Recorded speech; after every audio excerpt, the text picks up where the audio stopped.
I was given strange rules for my job. I think I've doomed the world by breaking one. I may not be alive for long. I need to get this off my chest. Just 2 months ago I was living of my mom's money. Humiliating, right? So when I saw a random office job, I immediately scheduled an interview for the next day over the phone. When I arrived, it seemed perfectly normal. Until the first question. Are you able to follow rules without questioning why they exist? Okay, what? I was suspicious now. Was something sketchy going on here? Am I about to be involved in something illegal? I was honestly gonna leave, but the $500K a year made me abandon all morals and try to get the job regardless. Maybe they just have strict policies, I told myself. Can you use Excel? Of course. Alright, read this, she said, sliding over a piece of paper. Here's what it said. Rules, must agree to follow to be hired. 1. Do not look at any of your coworkers if they wave at you while their back is turned to you. You must look away immediately. If they block the entrance to your office, alert the supervisor. If not, go into your office without looking at them and do your work as normal. 2. Do not look at your office roof if the lights in the hallway leading to the office are red. 3. If you are tapped 3 times on your shoulder in your office, then stand up and turn to look behind you. If a man without a face is there, do not speak.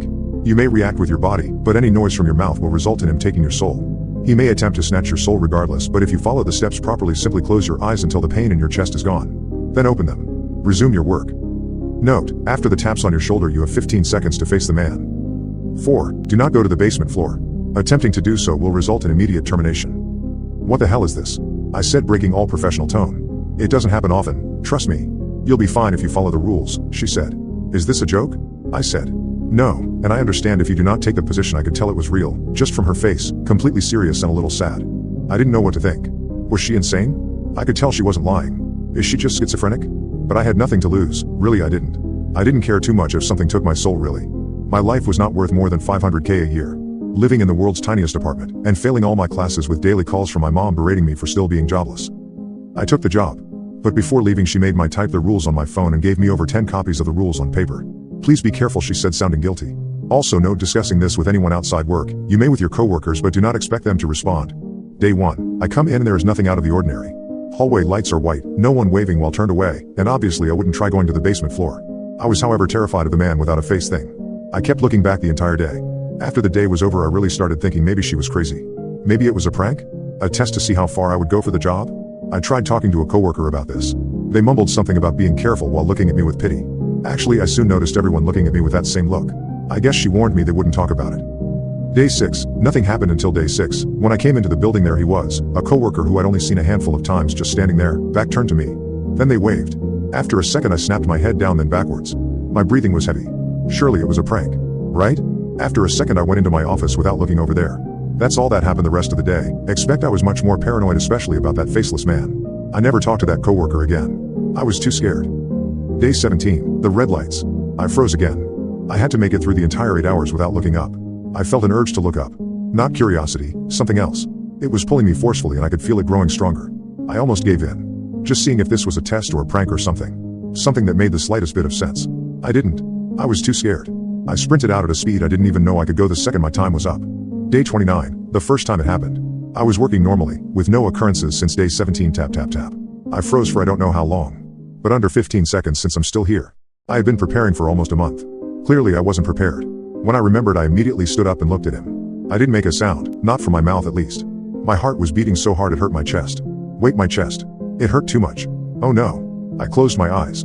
I was shaking so bad I almost fell. The pain wasn't too bad. Or maybe it was just the least of my worries then. The pain stopped. I opened my eyes and there was no one there. I sat back down and just stared at the screen for 30 minutes, then I resumed my work.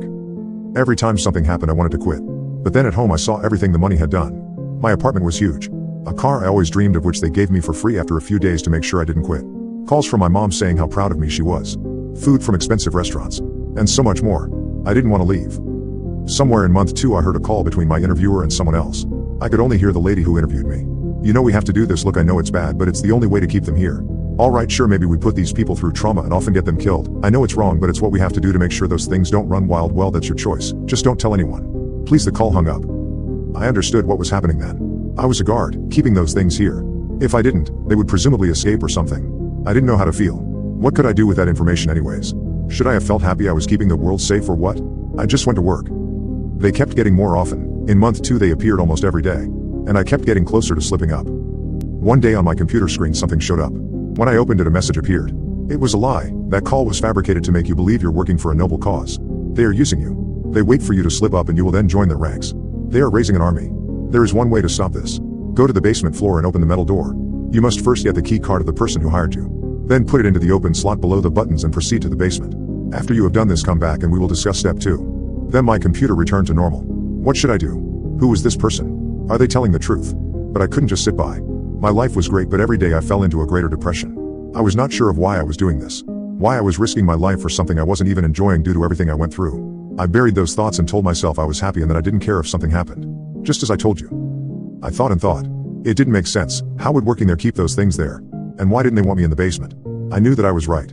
I knew what I had to do. After 3 days of planning, I finally snuck into her office room and found her keycard. I walked out after making sure no one was there. She would know soon enough. I needed to go. I found an empty elevator and put the card in the slot. A beep. Then I clicked it with my hands shaking. I made it down there, and I saw the door. Do not open written across it. Another rule. I yanked the door open. Nothing inside. All right, now I needed to wait for that message on my computer saying what I need to do next. I returned up quickly and put the keycard back, before she got back from her break. I had time now. I went back but nothing on my computer. Maybe tomorrow, I thought. In the middle of the night when I was sleeping there was a massive boom. Everything shook. Everyone was awake. I went outside. The area where the job building once stood.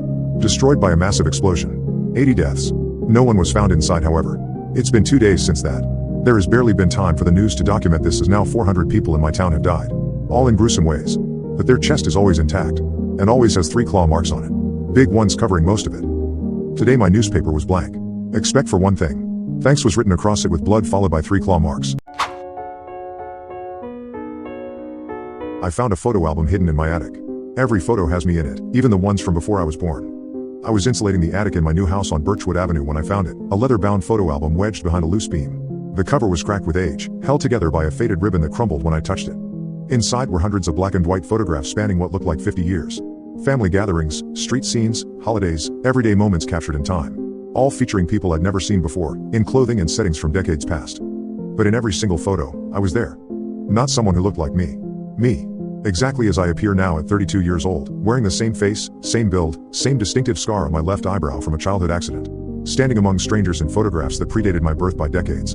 In one photo dated 1952 on the back, I stood next to a bride and groom outside a church I didn't recognize. I was wearing a suit from that era, smiling at the camera with perfect familiarity. I wasn't born until 1991. Another photo from 1967 showed a family Christmas scene. There I was by the tree, holding a wrapped present, surrounded by children opening gifts. The fashions, the furniture, the very quality of the photograph screamed mid-1960s. A 1974 image captured me at what appeared to be a graduation ceremony, applauding in a crowd of parents and relatives. Same face, same age, impossible timeline. The most unsettling photo was dated 1943. A group of men in military uniforms posed in front of a train. I stood among them in identical dress, looking exactly as I do today, decades before my grandparents were even born. I brought the album to my neighbor, Mrs. Kellerman, who'd lived on Birchwood Avenue for 40 years. "Oh my," she said, studying the photos with trembling hands. "I haven't seen these in so long. You recognize them? This was the Morrison family's house before you bought it. They lived here from 1949 until old Edgar died in 2018. She pointed to the Christmas photo. "That's Edgar as a boy, and his sister Lucy. Their parents, grandparents. But Mrs. Kellerman, that's me in the photo. How is that possible?" She squinted at the image, then at my face, then back again. "Well, I'll be damned. You do look exactly like him." "Like who?" "Edgar's nephew, Tommy. He visited every few years when I was younger. Nice young man. Always said he was traveling for work, but he never seemed to age. I just assumed good genes, you know." She flipped through more photos. There he is at Edgar's wedding in 1952. And there, at Lucy's high school graduation. Family reunions, birthdays. She paused. Funny thing is, Tommy always looked exactly the same age in every photo, even though these span decades. What happened to Tommy? He stopped visiting in the early 1980s. Edgar never talked about why. Just said Tommy had moved on to other things. That night, I researched the Morrison family. Edgar Morrison had indeed lived in my house for nearly 70 years. He'd been born in 1930, married in 1952, had 2 children who'd moved away in the 1970s. His sister Lucy had died in a car accident in 1968. But I found no records of any nephew named Tommy. I continued examining the album. The photos were arranged chronologically, showing the Morrison family aging and changing while I remained constant, same face, same apparent age, present at every major event across 5 decades. The final photos were from the 1980s. Birthday parties, holiday dinners, family gatherings. But something had changed in these later images. While I still appeared physically identical, there was something different about my expression. In the earlier photos, I looked natural, comfortable, like I belonged. In the 1980s photos, I looked confused, like I was trying to remember where I was supposed to be. The very last photo was dated December 1983. It showed Edgar Morrison, now in his 50s, standing alone in the living room of what was now my house. He was holding up a piece of paper with writing on it. I had to use a magnifying glass to read it. Tommy, if you're reading this, the cycle is starting again. Check the basement. Remember what you really are. I found the basement entrance hidden behind a false wall in the utility room. The stairs led down to a small chamber I hadn't known existed. The walls were covered with newspaper clippings, photographs, and handwritten notes, all documenting my appearances throughout history. Photos of me at Civil War battlefields. Standing in crowds during the 1918 flu pandemic. Present at the signing of various historical documents. Always the same face, same age, spanning centuries. A journal sat on a wooden table in the center of the room. The handwriting was mine, though I had no memory of writing it. Day 1, I remember nothing before waking up in this basement. Edgar Morrison found me unconscious in his yard in 1949. I appeared to be about 32 years old. Day 30, Edgar believes I'm his nephew Tommy. I don't correct him. I have no other identity to claim. Day 365, I've been having dreams. Flashes of other lives, other families. I think I've done this before. Day 5000, I understand now. I'm not human in the traditional sense. I'm something that exists to witness, to be present at important moments. But each cycle, I forget who I am. Day 12775, Edgar is growing old. I haven't aged a day. Time to move on before people ask questions. Day 12776, final entry. I'm going to sleep in the basement chamber until the next cycle begins. When I wake up, I'll have forgotten everything again. But maybe, someday, I'll find these notes and understand. The journal ended there, dated December 1983. I looked around the basement chamber with new understanding. This was where I'd slept for nearly 40 years, waiting for the next Morrison family member to find me and take me in. Except there were no more Morrisons. The house had been sold to me. More memories began surfacing. Not my memories as David Chen, but deeper ones. Standing in ancient Roman crowds. Witnessing the signing of the Magna Carta. Present at countless historical moments across millennia, always watching, always documenting, always forgetting. I understood now why I'd felt drawn to buy this specific house on Birchwood Avenue. Part of me remembered it as home. But this time was different. This time, I'd found the evidence before I forgot. The photos, the journal, the truth about what I am. I'm not sure what I am exactly, an immortal witness, a cosmic recorder, something that exists to ensure history is properly observed. But I know I don't want to forget again. So I'm writing this down, adding it to the collection in the basement. Maybe the next time I wake up confused and lost, I'll find these words and remember. I've decided not to sleep this time. Not to reset. Instead, I'm going to live as David Chen for as long as possible, creating new memories while holding on to the old ones. The photo album sits on my coffee table now, a reminder of all the lives I've witnessed, all the families I've been part of temporarily. But for the first time in millennia, I want to be more than just a witness. I want to live my own life, even if I'm not entirely sure what that means. Some cycles are meant to be broken. And some mysteries are worth staying awake to solve.